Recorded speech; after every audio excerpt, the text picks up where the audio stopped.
I sold this haunted doll on eBay a little while ago, and while she's a little bit scary, I'm going to show you how to wrap her so that she arrives properly. Because, when you're dealing with haunted items, you want to make sure they're cared for properly, lest they come back and haunt you.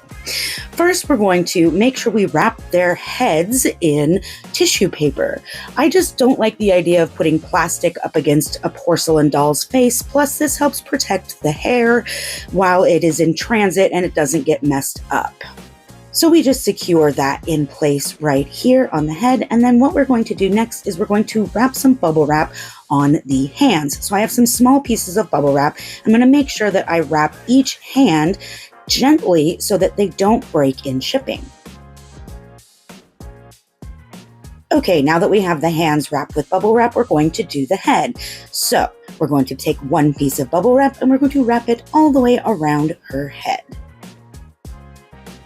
Okay, now that we have the head done, we're going to wrap the legs with some bubble wrap. We're not just going to wrap it all the way around both legs, though. We want to make sure that there's bubble wrap between the legs so they don't knock against each other in shipment. All right, now that we have everybody bubble wrapped, we're going to sort of mummify her. I like to wrap the whole thing in more tissue just to kind of give it a little extra cushioning before we do our final wrap in bubble wrap.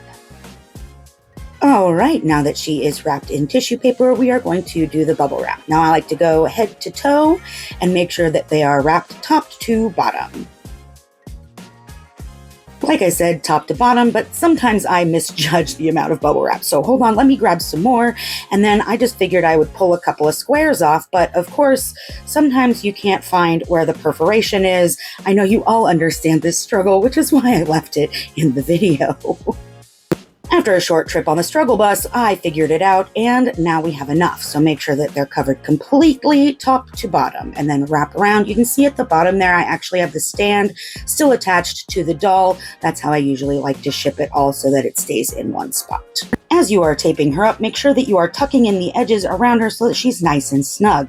And now you have a fully mummified doll. Now let's go ahead and put her in her box. You can see I have a box that's basically the perfect size. She fits right in there. She just needs a little bit of extra padding. So, of course, we want to make sure we put our padding in the bottom. Always want to make sure there's padding underneath everything that we ship. Once we have her perfectly padded on the bottom, go ahead and set her in there, and we're going to pad all the way around the sides of her so that she is nice and secure. But first, don't forget your thank you note.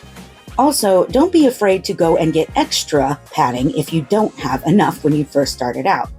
Now you can see there's padding all the way around her. She's super secure. We're going to put a little bit more padding on top so that she has a nice cushion all the way around.